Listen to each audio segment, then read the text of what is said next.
Hey guys, welcome to my movie review for Exodus Gods and Kings. This is Ridley Scott's epic retelling of the story of Moses and Ramses from the Bible. Obviously, with that said, obviously this is not a literal adaptation of the biblical story from the Bible. But for the most part, Ridley Scott is basically telling you once again the story of Moses and Ramses that we saw from both the Ten Commandments and the Prince of Egypt for those who saw either one of those movies, because both films do cover Moses' story in those as well. But I guess for the most part, without me spoiling anything, the synopsis of this film is once again, it's an epic retelling of the story of Moses. And with that being said, it's mostly about Moses and King Ramses and kind of their troubled brotherhood. Um, like I said, I'm gonna try to make this as spoiler free as I can. They have this troubled brotherhood. Basically, there's a history behind Moses, I guess you could say, that later kind of bites him in the butt with Ramses. And Ramses punishes him for kind of keeping this secret from him for a long time. People have also kind of kept this secret from Moses as well. A lot of people that Moses would not expect to know this secret seem to know it. And this secret eventually gets out to Ramses somehow. And so basically, Moses gets exiled, and but he has a few things with him that kind of make the exile feel kind of like it's just Ramses only who wants this and not anybody else. Like he has his sword and he has the clothes still, and um, he basically does find another village to live in for several years. He lets the whole troubled brotherhood with Ramses kind of, he lets it go for a little bit. He lets it go for a couple of years. Raises a kid that he has with this woman in this village, and once again with the story of Moses, he sees um, a burning bush that is basically the voice of God telling him to do something. And so, with that being said, he goes back and basically starts up a war with Ramses based off of long story short and being spoiler free, off of the religious beliefs of who is God, what does He do, um, how does God treat people. All this stuff is kind of depicted, and it's depicted in a way that people back in ancient Egypt would view God, if he did such a thing, that we obviously see throughout the course of the movie. And once again, the trouble brotherhood of Moses and Ramses continues. So overall, guys, I thought Exodus Gods and Kings was okay. Ridley Scott is a very famous director. He's obviously been in the film business for a very long time. He's done Alien, he's done Blade Runner, he's done Gladiator, he's done Thelma and Louise. He's done a ton of big films, but along the way, he's kind of had some flops. And I know The Counselor was not a big film for him back when that came out. But luckily, Exodus Gods and Kings isn't exactly his worst film, but it's far from his best film. So for those expecting, another Gladiator, there's a couple things I'll cover here in my positives and negatives that you might like. But overall, you might not like this as much as Gladiator. I mean, I think I'm just going to go flat out say that right now. But overall, for my positives and negatives of Exodus, Gods, and Kings, I think it is safe to say, for my first positive, that Ridley Scott's visual artistry in film is very much still alive and well. This guy really knows how to make visual effects. He knows how to really give you a good visual story. There's just a lot of scenes in here you can really tell they had a ton of CGI, good CGI, by the way, well utilized ones.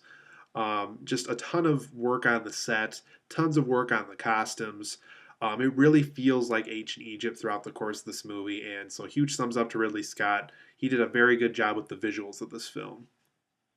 My next big positive, and this won't come to a big surprise to anybody because these are two very talented actors, and they definitely give a very good performance in this film for the both of them. Christian Bale and Ben Kingsley give great performances here. Ben Kingsley's role is a little bit smaller than I would have preferred, but it is a very important role for the plot that they're trying to go for. And for those who see the film, you'll probably know what I'm talking about. There's a very big scene involving Ben Kingsley in this film. But most people love Christian Bale anyway, so I'm not even going to go into detail on there. But he does give a very good performance as Moses. So for those who love Christian Bale, once again, huge thumbs up. Another big positive I have about Exodus, Gods, and Kings, and this might be a little bit debatable for some people, specifically those who know a lot about the Egyptian lifestyle from back in the day. I liked the film's treatment to the Egyptian culture. I liked how, the film knew it was an epic retelling. It knew that, it wasn't exactly going to give all the points of the biblical story right there. Um, but the Egyptian culture, I thought, was treated very appropriately for the story they were trying to tell. I know that there was a lot to, creating a mummy. When a person passed away, an important person in the culture. It talked about, how these gods and these kings and these pharaohs didn't like to talk about, what their pyramid was going to look like once they died, because there were certain figures in Egypt who were big enough where they got their own pyramid once they passed away, which obviously was a lot of time to get built. And since it does take a lot of time to get these pyramids built back then, people wanted to plan certain things ahead. Like what are the walls going to look like? What are we going to bury you in? What do you want your tomb to look like? What do you want the bricks on the wall on the floors to look like? There was all this talk with Ramses and kind of how he was blowing him off because this guy really believed that he was going to live for a really long time. And so that being said, he didn't want to plan his pyramid out too early. And the film kind of dives into how these Egyptian figures, specifically the ones who think they're going to live for a long time, didn't really want to plan ahead that far. And so I like, once again, how the treatment of that was treated pretty well for the most part. And once again, for those who are interested in, kind of how mummies got into their tomb, before they got there, the film does briefly cover that. The film also has an intriguing sense of beauty. Um, on the scenes that are meant to show, the beauty of the Egyptian culture, I think they do that really well. Um, the actress who played Christian Bale's wife and the actress who played Ramsey's wife in this, played by Joel Edgerton, both are very beautiful women. Once again, there's a lot of scenes in here. I wouldn't say a lot actually. On the few select scenes where they're trying to show the beautiful women of Egypt and things like that. I think once again they did a very good job. I think Ridley Scott really did his research, and so did his costume designers and people of that nature, really making sure that these women look beautiful when they came to the beautiful women of Egypt for the time. So huge thumbs up to that. And then once again, like I mentioned this earlier, for those who are a big fan of the film Gladiator, this film definitely has a good gladiator vibe to it. So I think that's definitely something that, once again, Ridley Scott has brought back into his filmmaking style. He's so good at visual artistry, and he was very good about bringing back that gladiator vibe into the story of Moses. So for those who are looking for a gladiator vibe to this film, you definitely get it here. And overall, this is a very nice looking production. Like I said, the costume designs were great, the sets were great, visual effects were great, CGI was well utilized. Just a really nice looking production here, and I can easily say, when Ridley Scott was making this film and giving test footage, giving sample footage to the studio to promote this film and make trailers for it, I can definitely see, how they would be really happy with how this film turned out. Like I said, it's a really nice looking production, and Ridley Scott's special touch is still there. But once I get to my negatives, you'll kind of see, how maybe he's kind of aging a little bit, and not a good way. So for my negatives of Exodus Gods and Kings, there is some very laughable casting choices here. Like I said, Christian Bale was great, Ben Kingsley was great, but I love John Turturro. But please, for the love of God, do not cast the man as a pharaoh. I was almost laughing on every scene this man was in. Because John Turturro, for those who know him, he's a very good character actor. He's done a lot of comedic roles. He was in the Transformers films, at least the first three. He was one of the villainous characters of Secret Window. He's done a lot of comedic roles, and you can definitely kind of see that into his role, and it's kind of unintentional. So every scene he was in, it almost kind of felt like a parody of it almost felt like a parody of Ten Commandments at one point. And another laughable casting choice was Joel Edgerton as Ramses. He did a good job for what he had to do, but at the same time, I've seen him in other films, and I know for a fact that he is a white guy and not an Egyptian.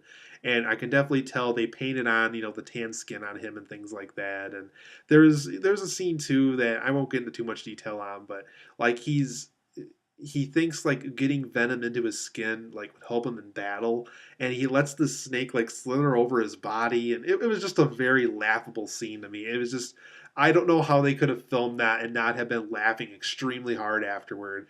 I think there even was a scene near the beginning too where Christian Bale almost looked like he was about to laugh. And I don't know if that was once again the John Turturro casting choice for the Pharaoh or not. But just whoever did the casting of this film really should not work in films again. It was just a really bad casting choice. And then my next laughable point is there was some really laughable dialogue in this film too. Just dialogue that I wouldn't want to see in a film about Moses, if you know what I mean. It's just like, really, that's how you wrote that scene? No. And then for the negatives, another negative I have of this film is Sigourney Weaver, is in this film, and that's when you get Sigourney Weaver in a film, you want to do something big, and unfortunately, you know, Ridley Scott kind of gave her fame back in the day. Alien was a big film for her, and so was Ghostbusters. And Ridley Scott's big film was Alien back in the day, and then obviously followed by Blade Runner. And for that being said, you'd think he'd give her a big role, but unfortunately, Sigourney Weaver has a very small screen time in this film, and she doesn't get a lot of lines either. So for those who were hoping that this would be a really nice reunion for both Sigourney Weaver and Ridley Scott, you might be disappointed here because she really doesn't get a lot to do in this movie. Then my next negative about Exodus is it really does not feel epic enough. I can definitely tell they were trying to go for like a Lord of the Rings, huge, epic Christmas time movie, and it just never quite gets that epic level. And I don't know what they could have done to do that. Like I said, I don't know if just simple casting choices, better casting choices would have fixed that or not, or I don't know what they could have done, but for some odd reason, the film just didn't quite feel as epic as I wanted it to feel. And then my last negative of this film is there is some pretty mediocre pacing in this film. Specifically, I would say in the second act. There's just long stretches of scenes that don't feel like they need to be there, or scenes that feel like they're longer than they should be. I would definitely say the scenes where Moses is walking around in the desert really feel like they're stretched out longer than they should be. I know they're trying to get the impression that it took him a long time to find, civilization again, but it's a film, and in a film you can make shortcuts if you feel they're necessary and if they benefit for the story. And I think in this case they could have. So overall, not the greatest pacing for a film. Overall, guys, I am going to give Exodus Gods and Kings a 7.5 out of 10. I think it's an okay film. I think it would make a good, rainy day rental film for Redbox down the road. But as far as, really notable Ridley Scott films that you have to see right at this very second, it's not that quite kind of film. Exodus Gods and Kings, it's an okay film. Like I said, make a nice rainy day Redbox rental, but you don't have to rush off to the theater to see this one.